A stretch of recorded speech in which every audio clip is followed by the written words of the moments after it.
niluluwalhati, tinatapila at sinasamba sa mga oras na ito.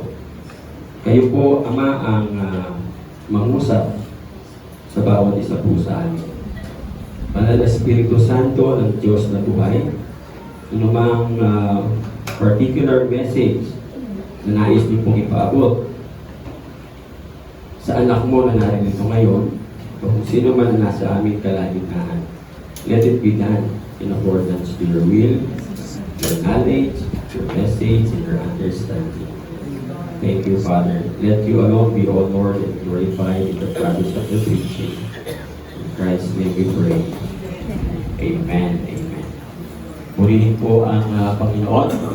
So, tutuloy po natin yung ating series on understanding the kingdom concept of giving to the king. So, mag-ano lang po tayo, recap ng nakaraan na ating discuss yung 6 royal kingdom principles of giving. Una, yung power of kings is displayed on their wealth. Kaya nakita natin ang mga kaharian ay nananakot talaga.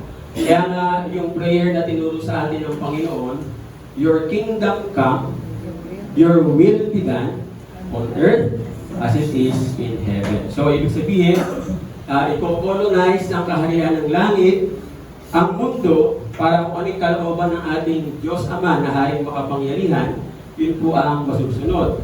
So, yung purpose ng kayamanan ng isang hari ay nasisecure yung kanyang reputation. Gano'ng kayaman ang ating hari, ang ating Panginoon? Psalm 24. The earth is the Lord and its fullness and everything in it. So pati po yung pinakamaliit na kulisap, ang Diyos ang may-ari. No? Sabi nga, pati yung tungaw, pag-aari niya ng Diyos. Hindi atin yan. Wala tayong atin dito sa mundo. Another royal principle about giving places a demand on the king's wealth.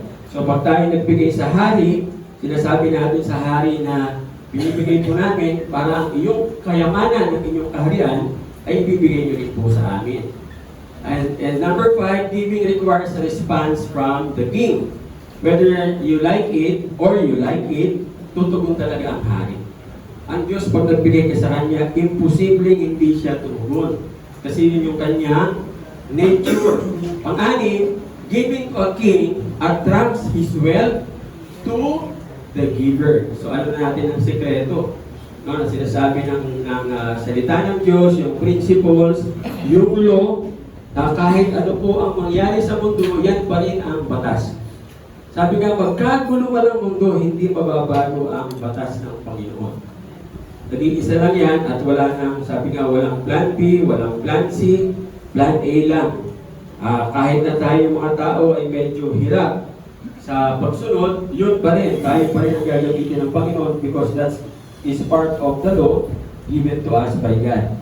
So ngayon naman, pupunta po tayo sa 7 reasons to give to a king.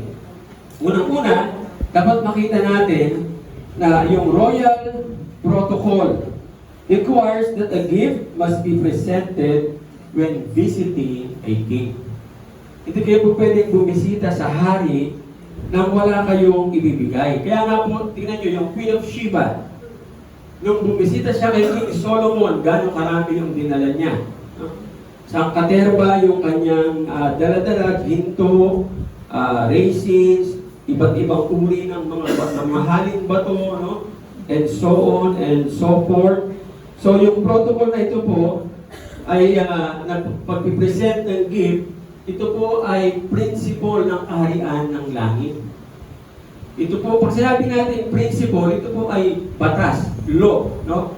At pag sinabi po natin law, it cannot be changed. For example, yung batas ng Pilipinas, based on the definition ng sinasabing law, batas ba talaga yung ating constitution? O rules lang? Ano ang difference ng law sa rules? The law cannot be amended because it is the word of the king. The rules can be amended because it is just done by the people No? For the people and by the people. Pagpiliin yung mga tao. No? Kaya nga, yung batas na yan ng Panginoon, hindi po pwedeng baguhin. Ito yung ating Constitution. Ilang beses nang inamin. Ano yung unang-unang Constitution natin? 1935. Pagpasok ni Malolos yun, di ba? Malolos Convention. Pagpasok ni Cory, inamin. Naging 1987. No? At sa batas na yun, ayun, doon na nagsimula na medyo tinaasan na yung pagmamay-ari ng mga foreigner. Kaya ito, sa Pilipinas, hindi na tayo nagmamay-ari ng Pilipinas. No? Karamihan na, may-ari na ay mga Chekwa. So, tingnan nyo, kayang-kayang baguhin. Bakit po? Gawa lang ng tao. Pero pag sinabi po natin batas, ang may gawa, hari, sa kaharian ng England, hindi pwedeng baguhin ang batas na ginawa ng family ni King Charles. Hanggang ngayon, yun pa rin yun. No? Yung royal protocol ng pag-anoint ng bagong hari, yung royal protocol ng pag-appoint ng mga leaders, i-appoint ang leader ng hari ng England, luluhod siya sa harapan ng king ng England, tapos ano ginagamit? Yung sword.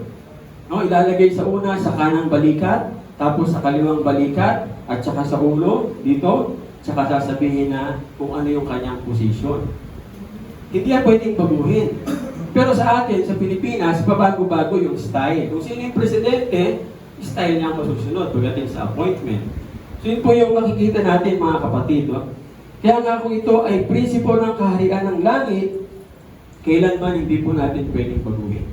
Binigay ng Panginoon kay Moses, at ang sinasabi ng Panginoon kay Moses, clearly, walang haharap sa akin nang walang dala-dala. It's a command. No? Exodus chapter 34, verse 21. Maliwanag na maliwanag po yan. Basahin natin. 1, 2, 3, go. And none empty-handed. Pupunta tayo sa gawain ng Panginoon, tapos wala kang dala-dala. Parang sinasabi mo, walang kwenta yung haharapin mong hari. Subukan yung gawin yan sa king ng England, sa king ng Thailand. Pintuan pa lang, palalayasin na kayo. Kasi wala kang dalang gift. Tingnan po ninyo, bakit ang pinili ng Diyos na model ng government is kingdom? Bakit po? Bakit hindi democracy? Bakit hindi socialism? Bakit hindi communism? Ba't ang pinili niya ay kingdom of God? Na siya naman talaga ang original. Yung the rest, kopya lang. Ano po sa palagay ninyo? Because in the kingdom, the rules, the law, resides to the king. Ang hari palagi ang nagdi-decide. At yung respeto na ibibigay sa hari, dapat pinakamataas. At bahagi po ng pagrespeto sa hari, tuwing haharap ka sa kanya, dapat meron kang dala-dala. And I do believe ang principle na yan still applies today. Kahit sabihin ninyo, we are living under grace. Ano sabi ng Panginoon sa Matthew chapter 5? I came not to destroy the law, but to fulfill the law. So anong ibig sabihin ng grace? Ang sinasabi lang po ng grace, anak, sundin mo yung batas ng Diyos para papasailalim ka sa biyaya at pagpapala ng Panginoon. So applicable pa rin po yan sa atin. Whenever we approach the King, dapat meron po tayong something to offer. It could be a tithe, 10% of our income, which is the biblical principle. You can also bring your praise, your thanksgiving, and your worship. Huwag ka lang maharap sa Diyos nang wala kang dala-dala. Dapat meron tayo palaging regalo, no? And the best gift that we can give Him is our heart and life. Pag sinabing heart and life, buong-buo po yan. Bigay natin ng buo, bigay natin ng Hindi tayo humihingi ng anumang kapalit. Although it is His nature, hindi mo na kinakailangang i-remind pa yung ating Diyos Ama na haring makapangyarihan. Pangalawa, the reasons for giving, the gift must be fitting for the king. Alam niyo po ang pinaka-worst na approach sa isang hari. Bibigyan mo siya ng gift na unworthy of him. Di po ba? Bigyan na lang natin yung computer sa church. Hindi na naman natin ginagamit eh. Tsaka sirahan na rin yan. Bigyan natin sa church. So, anong tingin mo sa Diyos? Sira-sira. Ano ibabalik sa'yo ng Panginoon? Ay, di sira-sira natin. Siya yung hari eh. Diba? Ano sabi sa Luke chapter 6? With the measure that you use in giving, it will be measured to you. Yung panukat na ginamit mo, yun din ang gagamitin sa iyo ng Panginoon. Tandaan nyo yung tinatawag na inadequate gift. Insulto yan sa isang hari. Buti na lang ang ating Diyos Ama na haring makapangyarihan, hindi na mumunggot ng ulo. Subukan yung ibigay ang gamit na refrigerator sa hari. Pupugutan kayo ng ulo. Kasi ininsulto mo, no, yung hari. Kaya nga po, yung sacrificial law ng mga Hudyo, yung isa-sacrifice na lamb dapat ay unblemished. Wala man lang batik ng dumi o kaya kahit konting sugat. No? Yun yung kanilang isinasacrifice. Dapat spotless and blemished. Kaya nga sa John 1:29, anong sinabi ni John nung makita niya ang Panginoong Jesus? Behold, the Lamb of God who takes away the sins of the world. Siya lang, wala nang iba. Ang daming dumaan sa harap ni John the Baptist. Pero nung dumaan ang Panginoong Jesus, hindi niya mapigil yung sarili niya. Kailangan niyang i-announce kung sino ang ating Panginoong Jesus. Alam niya ang ating pagkanta, pagpunta natin dito, that's our announcement who Jesus is. Tapos hindi ka kumakanta. Anong ibig sabihin? Hindi mo pinoproclaim kung sino si Jesus sa buhay mo. So dahil hindi mo pinoproclaim kung sino si Jesus sa buhay mo, ang maghahari pa rin sa'yo, si Satan. And you will live in a life of confusion, life of poverty, whether you like it or not. Why? Because proclaiming who Jesus is gives you power over the enemy. Kaya pag nandito ka sa church, kumakanta, tapos ikaw nakaganyan, ano sinasabi mo? Mas mahalaga ka kaysa sa Diyos na sinasamba? Abay, huwag kang umasa na may tatanggapin ka sa Panginoon. Tandaan nyo, ang prinsipyo ng batas ng Panginoon, give and take. Hindi yung give and give. Bibigyan ka ng Panginoon, pag magbibigay ka din. That's the principle of the kingdom. You give, and it will be given back to you. Good measure, pressed down, shaken together, running over. Ano sa Tagalog? Siksik, liglig, umaapaw. Eh hindi mo maibigay yung praise sa Panginoon. Nasa church ka, parang ang tuod. Okay, nakaganyan ka pa, nakahuli-tipip ka ng kamay. Nakaharap ka sa hari. Nakaharap ka sa hari, sumasamba ka. Nakahalukip-kip ka ng kamay. Tapos sinasabi mo sa isip mo, Panginoon, pagpalain mo. Ano ang bibigay siya ng Panginoon? Hindi pagpapala, pagpapalo. Worship the King. Give Him the gift, fitting to Him. Siya lamang ang nararapat, wala nang iba. Ano ba ang mahirap para kumanta sa Panginoon? Bakit hindi mo maibigay? Pero pagka yung mga kantang worldly, di ba? Ano ba yan? Mga kantang sa ilalim ng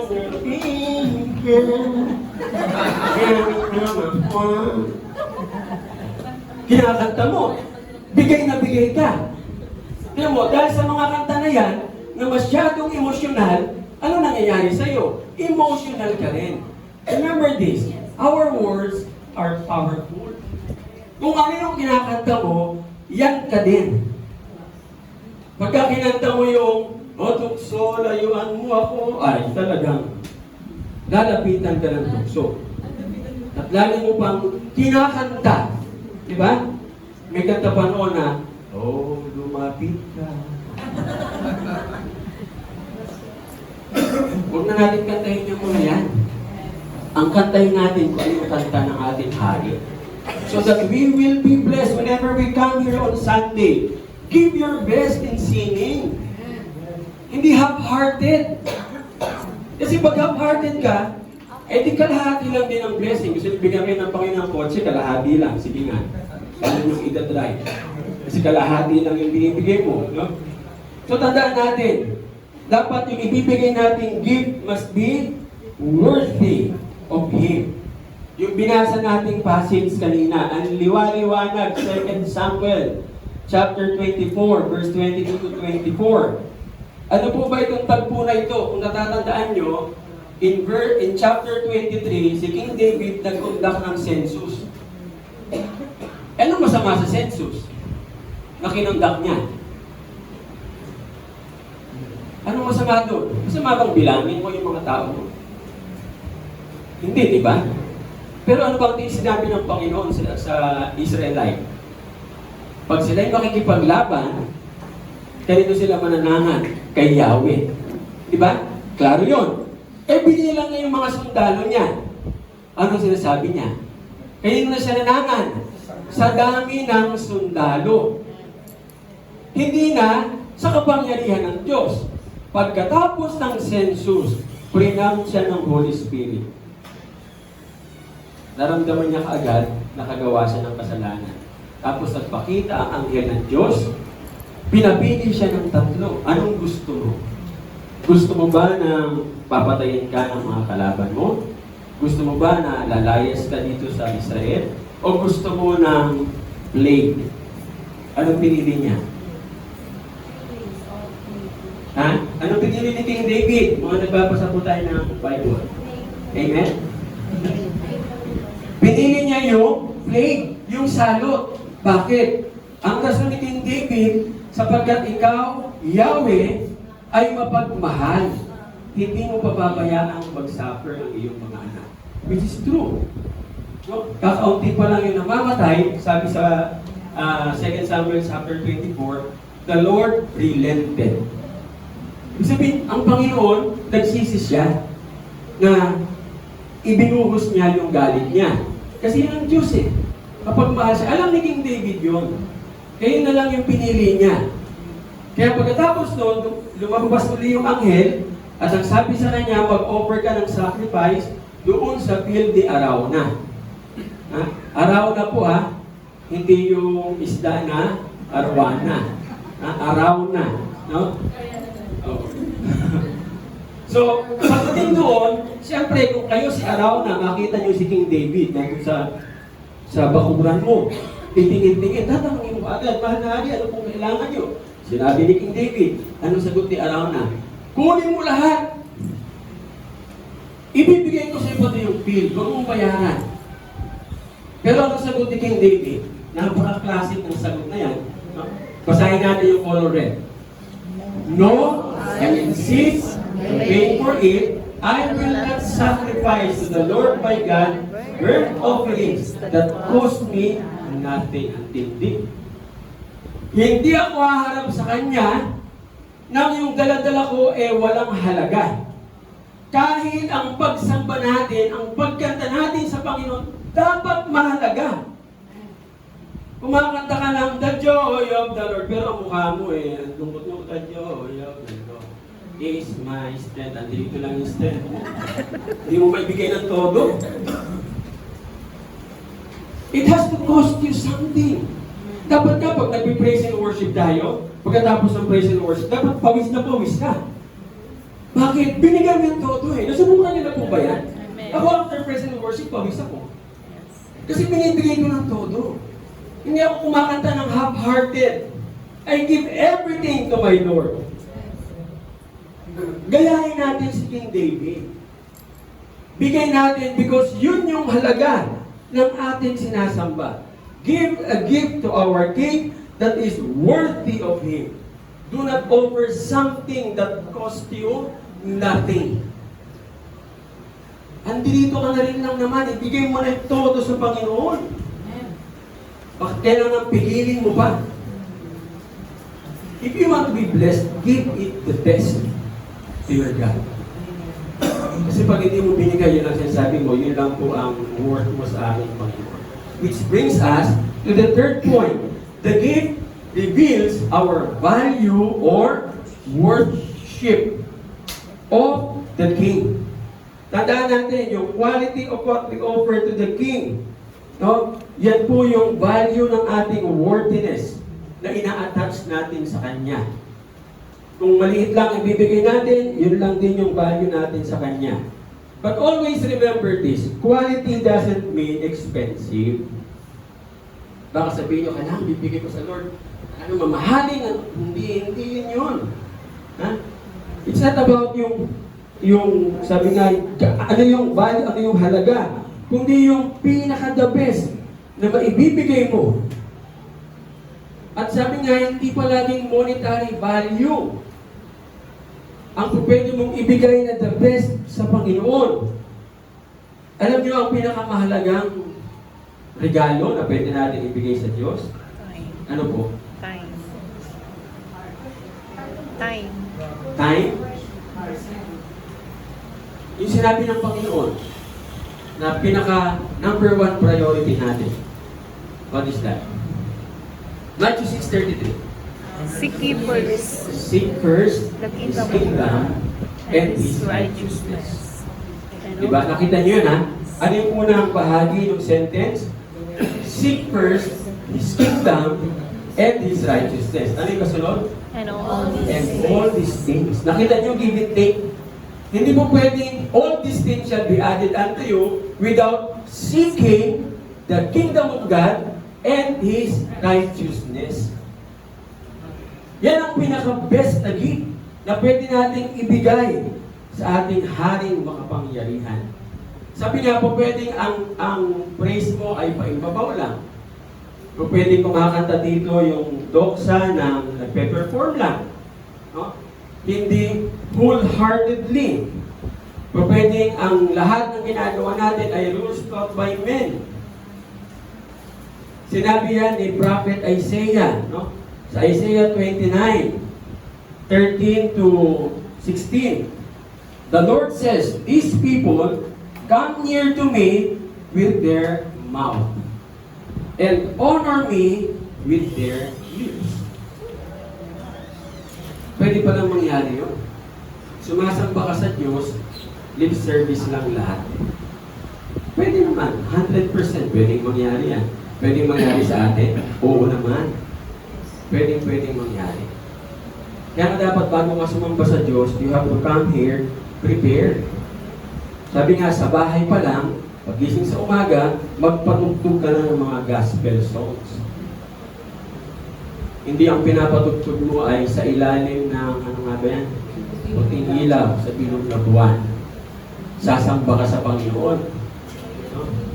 Kaya naman, ang mga kanta mo ay kanta ng Queen, Bohemian Rhapsody.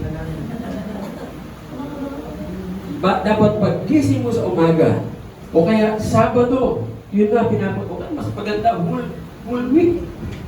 So that when you come here on Sunday, it will be a what? A celebration. Because you prepared yourself. Isipin mo palagi ang Panginoon. No? Kaya sabi ng Panginoon, their worship of me is made up only of rules taught by men. Kaya yung sabi ng mga taong ito, hindi naman tayo nakikita. No? Who sees us? Who knows us? O nga naman. Andito tayo, asan yung Diyos? Nakikita ba tayo ng Diyos? Oo. Nakikita tayo ng Diyos. Pwede kang magrasyon, wala naman siya dito eh. Hindi tayo nakikita. Naku po. Kitang-kita tayo ng Panginoon. Naalala niyo yung pinapalabas lagi sa YouTube, yung babae na parang ano siya, comedian. No? Stand-up comedy. Minamak niya ang Panginoong Yesus. Maya-maya, lumalakad siya, bang! Pagsabi ko, kung buhay pa yun. Wala nang balita tungkol sa babae. You cannot mock that. The moment you mock him, no? Meron kang paglalagyan. Okay? So dapat yung gift natin, mga kapatid, to the King should always be offered from what? a sincere heart and humble recognition ng ano po, ng greatness niya and His awesome majesty. Amen? Dapat klaro po yan sa atin. Pang-apat na reason, bakit po tayo nagbibigay sa hari? Worship demands a gift and giving is worship. Kagaya na sinabi ko po kanina, worship is where we get the word worship. So to worship the King means to ascribe. So, sa Tagalog, pagpapahalaga. Diba? So ikaw ay nagpapahalaga sa Diyos amang haring makapangyarihan nang naaayon sa halaga na daladala mo sa pinapahalagahan mo na hari. Kaya kung ang dala mo ay lesser worth, no? Lesser value, anong sinasabi mo? Wala kang halaga sa aking buhay. So anong ginagawa mo? Ang ginagawa mo lang po ay lip service. Natatakpan ko ng... Sa tingin niya, hindi alam ng Diyos, alam nga ng Diyos yung puso nyo. So always remember, worship always involves bringing Him a gift. In the kingdom, when you come to the King, you always need to have a gift. There is no genuine worship without gift giving. Kahit sabihin niyo sa akin, Pastor, naintindihan ako ng Panginoon, hindi natin pwedeng baliin kung ano yung batas na in-stipulate na ng ating Panginoon. And giving is always an act of worship. Bakit po ang giving ay act of worship? Paghaharap kayo sa hari, may dala-dala kayong regalo, anong posture ninyo? Lalapit ka sa hari, mga hari, oh. Pwede ba yun? Hindi. Pagpunta mo sa harap ng isang hari, mag-genuflect ka, diba? Tapos, gaganyan mo yung pag kinuha ng hari, tsaka ka pa lang, tatayo. So, genuflect is an act of worship. Sinasampa mo na agad siya, pagbigay mo nung regalo mo sa kanya. Kaya nga, giving is an act of worship. Nakita niyo yung magi, yung mga haring mago, mga hari po ito. When they realized that a greater king was born, greater than them, pinuntahan nila ang ating Panginoon. At anong sabi dito? On coming to the house, they saw the child with his mother Mary. They bowed down, proper of approaching a king, and worshiped him. Then, habang sila ay nakabow down, naka-genuflect o nakaluhod, binuksan yung treasure, prinisent sa Panginoong Yesus. Ano-ano ang laman? Gold, incense, and myrrh. Pero hindi ibig sabihin tatlo lang yung hari. Tatlo po yung regalo. Wala rin sinabi sa Bible na sila si Melchor, Gaspar, Baltasar. Isabi mo. Wala pong sinabing pangalan. Plural, no? Mago is singular. Magi is plural. Latin po yan eh. Hindi naman yan English. Pagdating sa English, sabihin, magi. So, yun, pinopronounce natin ng magi. Pero sa Latin, magi. Kaya yung pangalan na magi, ang ibig sabihin, pantas, patalino. Hindi lang talino ng knowledge, kundi pati ang wisdom coming from God. So nakita natin, they bow down and they offer their gift unto the Lord. So tandaan natin, worship demands a gift. Dapat yan po ay, pwede yan gift of praise, gift of thanksgiving, gift of confession, kung meron kang nagawang kasalanan, gift of surrender, gift of forgiveness, gift of a tender and obedient heart, as well as monetary. Amen? Klaro po yun? Okay, number 5, giving to a king attracts his favor. Ito po ang isa sa pinakamaganda na principle ng batas sa kaharian ng Diyos. Kasi po yung ating hari, na-attract siya sa mga taong mapagbigay. Kahit hindi po natin dalhin, mamaya natin kunin sa king at sa ating hari. Dalhin natin sa atin. Kanino kayo mas attracted? Sa nagdalungan? O sa nagbibigay? Yung attracted ba kayo sa tao na pag binitawan yung 5 piso, durog? O doon sa mga tao na willingly kung magbigay? Hindi po ba? Pag kuripot, ayaw yung kasama kami. May nakakasama ka ng kuripot eh. Si Brother Rick, alam niya. Alam ni Brother Rick yan, minsan hingilin kami. Ha? May nakakasama kami nakikiramdam. Sabi nga paano ba sasabi sa Kapampangan, Brother Rick? Nagtatanis na yung ngipin, wala pa rin pumupulot. At doon mo lang malalaman na kumipot yung tao. Kaya niyang magpapayaan na yung ngipin mo ay magganunan lang hanggang matapos ang meeting. Wala siyang pakialam. Pag bumulot naman, bumulot naman, share tayo. O sige, ako na kukuha ng order. Siya kukuha ng order. Kasi hindi siya magbabayad. So kami mag-share. Gusto niyo ba yung ganito kasama? Hindi, di ba? Pagka paparating nga sa meeting, hindi ko na naman siya. O kaya tayo natin sa inuman, umiinom lang pero hindi nabibigay. Galit din naman. Ultimong mga sira-ulo, galit din sa ganun eh. How much more ang ating hari? Tandaan natin ang ating hari, siya ay attracted doon sa same spirit. Giver and grateful. Ito yung hari, sabi nga, minamahal niya at ina-appreciate.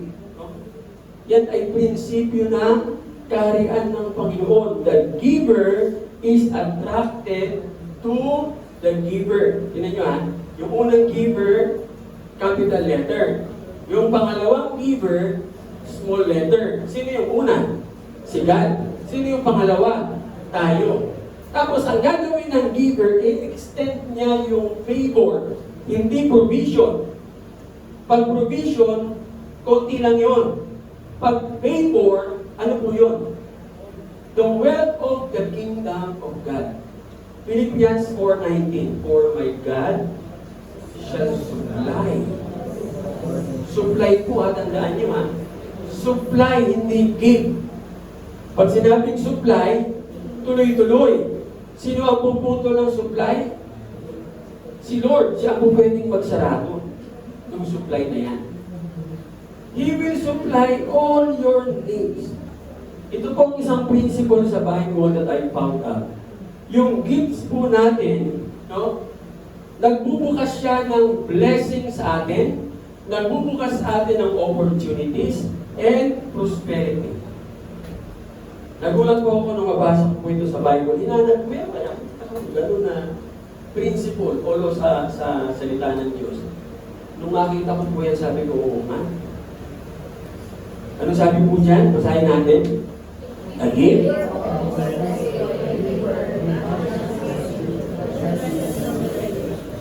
Yung gift mo, bubuksan yung pintuan. Pagkatapos, dadalhin ka ng gift mo. Saan? Sa harapan ng mga sikat kilala ng mga tao. Ngayon ang magdadala sa iyo ng prosperity, gagamitin ng hari. So, kung tayo magdadalawang isip, tandaan nyo, yung nakakaalam ng protocol na ito of giving, gain access to the throne of God the Father. But those who do not know this protocol, this principle, nasaan sila? Nasa gate lang ng pintuan ng langit. Nananalangin ka, nasa gate ka lang. Ano ang difference ng dalawa? Na nagpipray na nasa King's Court at nasa gate. Ano ba? Nagdadasal ka sa gate, saan tumatama yung prayer mo? E di sa gate, papakus back lang. Pero pag nandun ka sa King's Court, pag salita mo, ay yung hari, nasa harapan mo. Anong prinsipyo ang dito na ba? Giving. Giving. Sabi ko nga last time, ang ating Panginoong Yesus ang pinakamatinding nagbigay ng example ng giving. He gave Luciano. Buong buhay niya. Tapos tayo, ibibigyan natin sa Lord, half-hearted lang po. Tandaan nyo, giving from a generous heart, na hindi ka naghihintay ng anumang kapalit. Kasi pag naghihintay ka ng anumang kapalit, anong tawag doon? May tawag doon. Nagbigay ka, pero may ni-expect ka something in return. Na prinsipyo ng gobyerno natin. Anong tawag? Ang tawag sa Bisaya ay hatag. Sa Tagalog,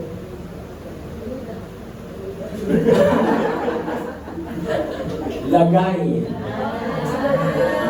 Kasi pag sinabi mo sa Bisayang lagay, hindi mo magandang pakinggan. Di ba, Sister Heidi? O, pangit ang lagay sa Tagalog, ay sa Bisaya. So, hatag. Kasi maglalagay ka, maghahatag ka, para may babalik sa iyo. Yung prinsipo ng ating hari, hindi gano'n. We give, and then we do not expect. Pero pag nagbigay ka, ang sinasabi mo sa ating hari, ikaw ang may gawa niyan, ikaw ang nagsulat, iniiwan ko sa iyo kung ano ang desisyon. Hindi yung, mabibigyan ko ng malaki. Para i-bless mo ng mas malaki, hindi ka i-bless. Amen? Tandaan nyo, yung favor ng ating hari, nire-reward niya yung kung ano yung attitude natin. Dapat ang attitude natin is closest to Him. Matthew chapter 10, verses 40 to 42. He who receives you, receives me. And he who receives me, receives Him who sent me. So, anong tinatanggap natin? Sabi sa Bisaya, tulog-tulog. Lahat tatanggapin natin. Kung tinanggap natin ang propeta, sa pangalan ng propeta, ang tatanggapin natin reward ng prophet. Kung tinanggap natin ang isang righteous man, sa pangalan ng righteous man, ang tatanggapin natin yung reward ng righteous man. Pero whenever we give, no? Sabi nga dito, verse 42, and whoever gives one of these little ones, may makukuha ka ba? Pag tinulungan mo yung mga walang-wala, anong babalik sa'yo? Minsan, nagagalit pa nga eh. Pa? Pag binigyan mo, gaya mga nangihingi dyan, mga bata, binigyan mo ng hamburger, nagalit pa. Walang drinks. Humihingi ng pera, ay ano yung pala, nagkakarakus. Sabi ko, binigyan naman, wala po kayong pera dyan. Demanding. Walang drinks, walang Sabi ko sa kanya, pagtsagaan mo ba yan? Ha? Tapos, tumawid sa kabila, yung pala, magkakarakos. Kaya pala kailangan pera, hindi pagkain. Pero sabi nga, kahit wala silang ibabalik, tandaan nyo, sino mag-reward sa atin? Ang sabi sa verse 40, Him who sent me. Hindi yung nagbibigay tayo para meron tayong makuha. Tandaan natin, whenever God gives, He gives abundantly. Amen? So, giving with no ulterior motive and with no strings attached. Huwag yung pagbigay mo may tali. Dumating offering, ang kapal ng envelope. May tali pala. Yung nylon cord, hindi kita yun eh. Pag alis na nung nagbibigay ng offering bag, hinatap na yun sa iyo. Dapat walang nakakabit dyan, ha? Hindi tayo nag-a-ask ng favor o ano ko naman, but it's our King's nature. Kaya ibibigay po niya sa atin kung ano yung nararapat. Okay? Pang-anim, bakit po tayo nagbibigay? Reason is ownership. Siya po ang nagmamayari. Tandaan natin, anong ating hari? Our King is also Lord. Anong ibig sabihin ng Lord? landlord. Owner. Landlord. Pag landlord, ano na yon? Lupa at saka Lord. So, ano ibig sabihin? Owner. Tandaan niyo yung salitang Lord, ha? Ang Lord ay owner. Owner. Kaya pag sinabing landlord, nagmamayari ng lupa. Kaya pag tinawag natin nyo sa Bible, palaging our God, our King, our Lord. So, sa panalangin natin at pagsamba sa Kanya, pinaparealize sa atin ng Diyos na wala tayong pag-aaring atin. Siya ang nagmamay-ari ng lahat. Kaya nga po, tayo ay stewards. Yun yung sabi nga hindi maintindihan. Kaya halimbawa, si General Borsi, no? Binigay niya kay Bishop Nilo yung 149 hectares o 45 hectares na lupa. Yan sa Tanay, pinuntahan na namin ni Brother Pete. Si Brother Pete ang mamamahala dun sa Foremost Farm. No? So, iaayos niya po yun. Bahala siya doon. Tapos, nung dumating yung document na pinanotarize, hindi yung ibinigay. Nakita ko to sa taas, ang nakalagay, deed of assignment. Hindi deed of donation. Anong kaibahan po nun? Pag sinabing deed of assignment, inassign lang sa'yo. Pwede mong gamitin, magtanim ka, magnegosyo ka, pero hindi mo po pwedeng ibenta. Dahil yung nag-assign, siya pa rin ang may-ari. Pwede kang magnegosyo, pwede mong parentahan yung lupa, pero hindi mo po pwedeng ibenta. The moment na ibenta mo yun, null and void yung kontrata. Yung walang binayaran si Bishop Nilo, 145 hectares. Simula na po yung pag-possess po noon. Usapan na yung mga nano doon, yung Ayahay, ano pa ba yung mga nano doon, yung Sangam King, no?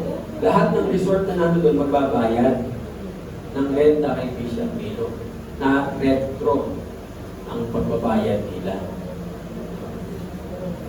Kaya hindi pa lang namin maasikaso, pero napuntahan na po. So tingnan niyo po ninyo, nung pinapaliwanag sa ibang grupo, hindi nila matanggap. Parang, hindi, amin na yan, hindi nga po pwede. Steward lang tayo. No? Ito ang nagiging semplang ng marami. Na yung pinagkatiwala ng Diyos, iniisip nila kanila. So anong nagiging resulta?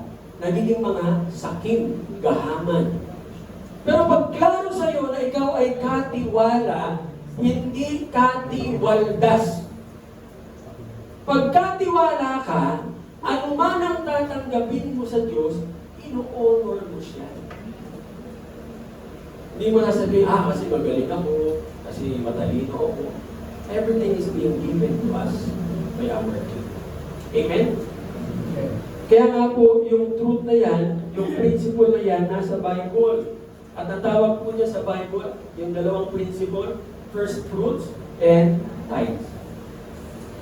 Tayo tithes pa lang, di po ba? Wala pa tayong first fruit, pero ako po nagpa-practice ako ng first fruit. Ano po ba ang first fruit?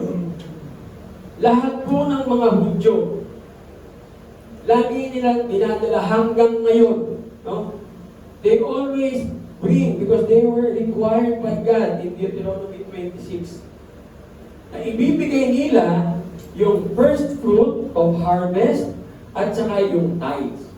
Sa first fruit po, kasama lahat yung unang anak. Yung panganay, inihahandog yan sa Diyos. Kaya nga po maraming panganay ang semplang ang buhay. Kasi hindi nagawa ng magulang yung law. Anong sabi ng law? Offer your firstborn to me. Nakunan nyo? Sasabihin natin, hindi naman natin alam noon eh. Ano sabi? Ignorance of the law excuses no one. Ang bigat naman ng batas na yan. Dura lex, sed lex. The law might be harsh and hard, but it is still the law. Yan yung daming panganay, semplang ang buhay. Hindi natin alam. Tapusin na po natin yun. No? Sa atin ngayon, kung di man natin sila na-offer noon, di gawin natin. Di ba ba? In your prayer, i-offer nyo ang panganay nyo sa Panginoon. Panginoon, ikaw po nagmamay-ari ng panganay ko. Binibigay ko po siya sa inyo. Whatever it is that you want for him or for her, do it, Lord, in accordance with your will. Para nang sa ganun, yung mga kasi tandaan nyo, ang firstborn, napaka-importante niyan. Bakit nasira ang buhay ni Jacob at saka ni Esau? Birthright. Hindi pumapil na panganay si Esau. Nabaliktad pa, si Jacob pa ang naging panganay. Kaya nagulo yung buhay nila. At alam natin ang ibig sabihin ng salitang Jacob, deceiver, mandaraya. Ano maganda doon? Sa halip na i-offer nung nanay nila at ni Isaac, si Esau, anong ginawa? Nagtanisan sila. Sabi natin, bakit kaya ba nangyari yun? Pero mali. So ayusin po natin yung sistema sa buhay natin. In your prayer, pwede po po gawin yan eh. Sino ang panganay ninyo? Kunin niyo po siya, pwede niyo gawin mamayang gabi, anak, ihahandog kita sa Panginoon. Pray over niyo po yung anak niyo, tapos itaas niyo sa Panginoon. Panginoon, ito po yung aking panganay. Ang pangalan po niya, Panginoon, si Juan de la Cruz o si Juana de la Cruz. Inihahandog ko po sa inyo. Pag naiayos yung linya ng panganay, dire-diretso po yun hanggang papa. Kaya ang ating Panginoon ay ano? Ang Panginoong Jesus na tawag sa kanya? The firstborn. Diba? So, yung unang panganay, sino? Si Adan. Sumunod ba si Adan? Hindi. Kaya kinakailangan magpadala ng panibagong panganay para umayos ang buhay natin. At pinadala ang Panginoong Jesus. At tama yung ginawa sa kanya. Kaya yung mga magiging miyembro ng pamilya at kaharian ng Diyos, magiging tama ang buhay. Kaya nga po ito naaaral natin ngayon. Now that we know, let's do our part. Amen? Offer the person to the king because he is the owner, the first king. Ano sabi diyan sa Deuteronomy? When you have entered the land the Lord your God is giving you as an inheritance and have taken possession of it and settled in it, take some of the first fruits. Hindi lahat, di ba? Some of the first fruits of all that you produce from the soil of the land the Lord your God is giving you, and put them in a basket, then go to the place the Lord your God will choose as a dwelling for Him. Noong panahon nila, yung ani. Sa panahon natin ngayon, ano yun? Kung pwede yung unang sweldo mo. At ang isang example niyan, si William Colgate. Si William Colgate, unang sweldo niya, binigay niya lahat sa Panginoon. And the rest is history. Anong trabaho ni William Colgate doon sa Palmolive? Palmolive pa lang noon, wala pang toothpaste. Pumasok siya doon, ang edad yata niya, kung hindi 10-year-old, 11. Batang-bata, hindi pa dapat nagtatrabaho. Dahil sa kahirapan, pinadala siya ng nanay niya. At ang bili ng nanay niya sa kanya, anak, yung unang sweldo mo, ibigay mo sa Panginoon.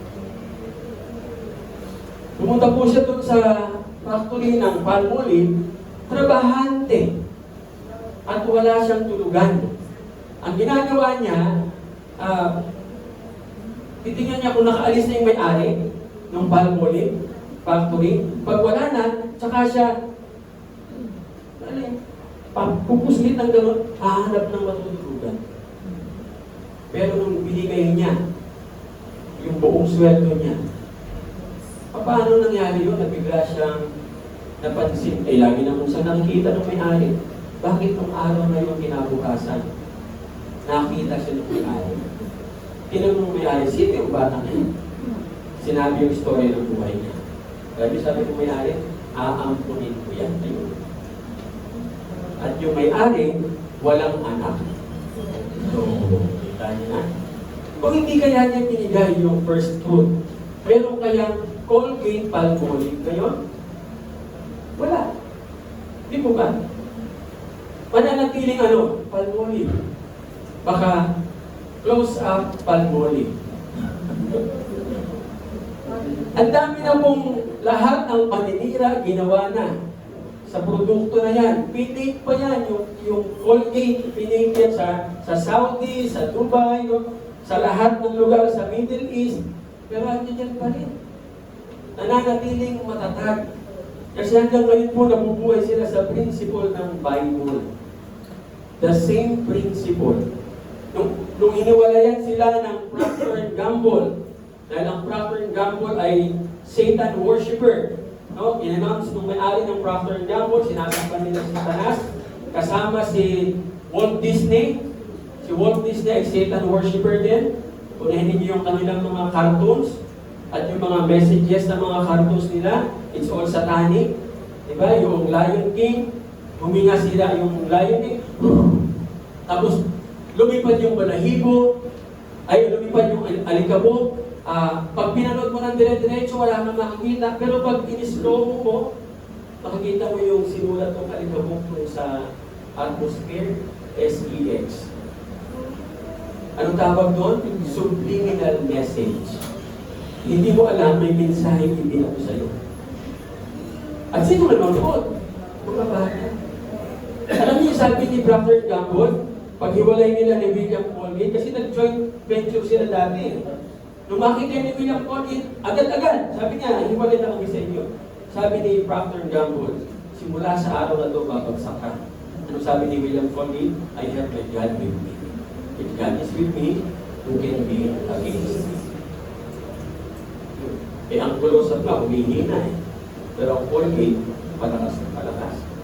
Lahat na lang yata ng commercial ginagawa nila para lang lumakas ang close-up. Laba parusa, imagine yung maghahalikan. Napakalaala ng halikan na nakadikit. Para lang pag-usapan, ginagawa ba ni William Colgate? Hindi. Pero sino mas mabenta?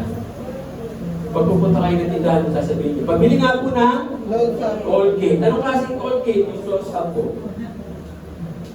Kita yung paano ginawa ng Diyos?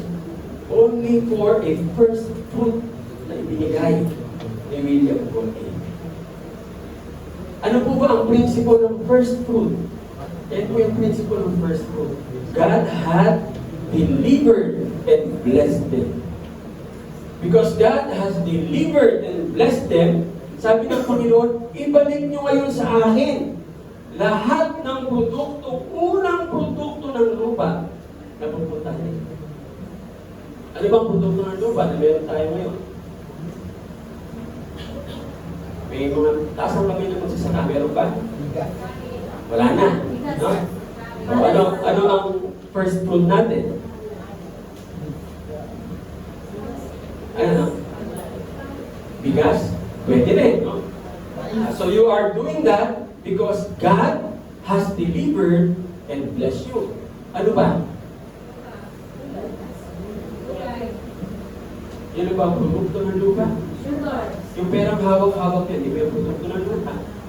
Lahat naman nagalay sa lupa. Di ba? Oh. Everything that the land produces, ibigay natin. Bakit? Because the Lord has blessed and delivered you. Amen? So, sabi nga, isipin po ninyo, no? Isipin ninyo, ano ba yung bagay, no? Nagpapasalamat po sa Panginoon because of deliverance. Ano ba talaga? Lupa lang? Ano ba? Produkto lang ng mga prutas, pera, yun lang ba? Anything, kasi ang principle nito, anything that you realize that God has delivered and blessed you. Yan ang principle ng first fruit. Sige nga, mag-isip kayo. Aside doon sa mga produkto na yun, meron pa bang iba? Talent? Ano ba?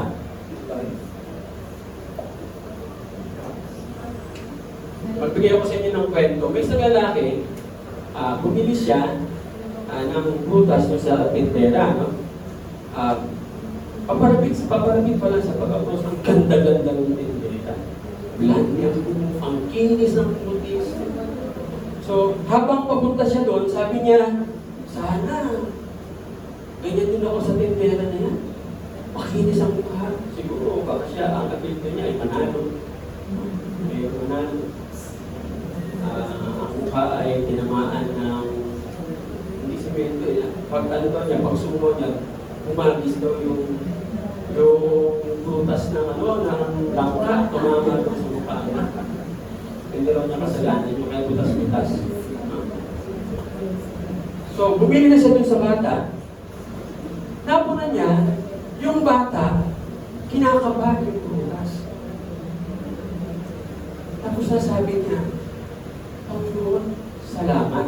Kasi meron akong mata na nakakakita. God has delivered and blessed him from a curse. Di ko ba? Yung may mata kang nakakakita, meron kang ba ang nakakalakad kahit maliit ka lang? Oo, yun. Hindi naman usapan nito dapat lahat ng tao matangkad. Huwag kang mahigit sa kanila. The mere fact na ikaw ay buhay. The Lord has delivered you. Imagine niyo ilan ang kinalaban niyo bago kayo mapapunta doon sa sinabong po na ng nanay. Milyon! Kaya nga lahat tayo ay champion. Kaya bawat isa ay hari dahil ikaw ay kampiyon. 1 million kayo naglalaban. Papunta sikuhan kayo na sikuhan. Shoo! Para kang jet, dire-diretso ka doon. Ito dapat ipagpasalamat sa Diyos yan. The Lord has delivered and blessed you. So, be thankful sa mga experiences na yan. In addition, sa first fruit is yung 10%. Yung tithes, yung once increase, once extra produce, dapat ibigay po sa Panginoon. Lahat-lahat po yan, mga kapatid, nire-recognize natin na ang Diyos ang owner. At ginagawa natin yan sa Kanya because of His benevolence and love. Mahal na mahal tayo ng Panginoon. Imagine niyo, inaalaw ng Diyos na ipagamit sa atin yung resources niya. Tapos hindi ka man lang marunong magpasalamat. All of these principles apply today. At least yung spirit niya, no? Acknowledging God of His ownership, and therefore as kingdom citizens, dapat po tayong lahat still to give the tithe regularly or yung first fruit as an act of faith, act of worship, recognizing ng ating Diyos ay owner at siya ang nagbibigay ng ating daily provision. Amen? Pang-pito, at the last, no? Giving to a king is thanksgiving. Tandaan nyo, one of the best way to express gratitude is through a king. Tignan niyo yung salitang thanksgiving. Balik tayo po nito. Giving thanks. Klaro? Diba? To give thanks is to give a gift to the king. Or to give a gratitude. Lahat po ng tao, gusto natin ina-appreciate tayo through a gift. Pagka kayo nag-celebrate ng birthday, walang nalagay ng regalo, anong pakiramdam niyo? Malungkot. Bakit ka malungkot? Bakit ka malungkot? At wala ka natanggap na regalo. Kahit sa nanay at tatay mo. Walang nakaalala, ano ba? Yun, hindi ka mahalaga? Hindi ka na-appreciate? Anong principle yun? Bakit ka naghahanap ng gift? Ha? Because we are created in the image of God. And our God is a king. Therefore, all of us are kings. Kaya nga sabi sa Revelation, in the last days, sabi ang Panginoon will be King of Kings. Hindi sinabing King of Slaves. So all of us here are kings. Tandaan natin yung principle na yan. And act like a king. Mga Pilipino, wala. Sabi nga ang Pilipino, napakamahiyain sa handaan. Ang gusto ng Pinoy, hindi siya nakikita. Kung pwede lang papasok sa maliit na maliit. Papuntahin mo sa harap, magsasalita. Ay talaga namang kulang na lang, lumubog sa ibang buwan. Yun yung nakita kong difference ng Pilipino sa Europeans. Ang Europeans talaga namang napaka-assertive. Kingly. Palagi kong manamig. Ang Pinoy, ganun-ganun lang. Bakit po tayo nagkaganyan? Because of the theology that the Europeans taught us. Anong theology ang tinuro sa atin? Lahat ng repulto, puti. May nakita ba kayo kay Bulto Brown? Huli na. Si Calungsod, hindi ba Pilipino? Inchik ba? Hindi yan Pinoy. Si Calungsod, hindi Pinoy yan. Inchik yan. Na alila ng mga praile ng Amerikano. Kaya wag nyo sabihin, meron na kami representative. Hindi. Wala pa rin tayong santo. No? At sila pala, wala silang santo na Pilipino. Nakita nyo ano ang naging psyche nun? Tignan nyo ang psyche sa atin.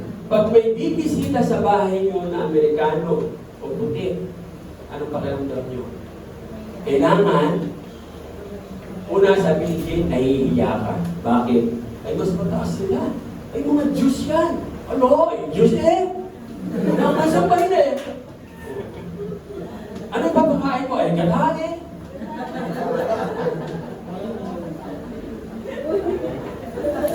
Kasi, nahihiya ka. Tapos yung pinakamagandang baso na hindi mo ginagamit, ayaw mo magamit sa mga anak mo, ilalabas mo. Bakit? Ang Amerikano yung ating alim. Yung pala, ang Amerikano na doon sa lugar nila, busakal pala. Yung sinasamba ng mga Katoliko na imahe daw ni Kristo, hindi yan ang imahe ni Kristo. Kasi tingnan niyo yung imahe na yun. European. European ba si Christ? Ano si Christ? Asian. Diba? Caucasian dapat ang itsura niya. Sino ba yung Kristo na yan? Anak yan ni Alexander VI. Ang apelido niyan ay Borgia. No?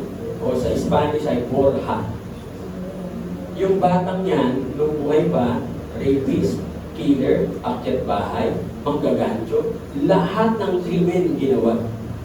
Tapos ngayon sinasampa. Nung mamatay, si Cesare Borgiale, no? Binago yung apelido niya. Nung mamatay siya, ang ginawa ng kanyang tatay na Pope, si Pope Alexander VI, para at least mapaganda yung imahe ng anak, inutusan si Leonardo da Vinci na i-paint ang mukha niya. At yan ang ginawa. So tuwing sila'y lumuluhod at nagsasabing, Jesus, hindi siya yun. Ang sinasamba nila ay taong rapist, manyak, akyat bahay, killer, sugaron, lasinggero, lahat ng ero nasa kanya. Talagang pinaka-ero. Ero-ero. Tapos sinasamba. Nakita po ninyo? So sabi nga ganito sila nagbibigay ng gratitude sa repulto. Tayo, we have to act as king. Because our Creator is a king. At gusto ng ating Diyos na hari, lagi siyang ina-appreciate. And the best gift that we can give sa isang tao ay yung heartfelt thanks. Ganun din po sa ating Diyos. Yung buong pusong pasasalamat, express po natin from a